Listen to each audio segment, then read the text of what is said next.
చాలామంది అక్కడ, ఇక్కడ మరియు ప్రతి చోట ప్రేమని కోరుకుంటూ ఉంటాం. ప్రేమ సాధారణంగా మరొక వ్యక్తి ద్వారా మనకి రావాలని భావిస్తూ ఉంటాం. అలా ఏదో మాకు జరిగితే మేము మంచి స్థితిలో ఉన్నాం అని అనుకుంటాం. మన కథలు, ఇతిహాసాలు, పురాణాలు మరియు ఆధునిక మన వినోద పరిశ్రమ మనమే ప్రేమలో పడతామని తెలియచేస్తుంది.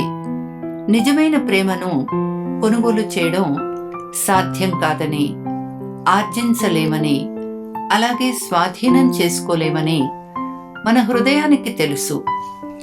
మన లోపలే ప్రేమ ఉన్నది అని తెలుసుకున్నప్పుడే ప్రేమ గురించి మనకు తెలుస్తుంది.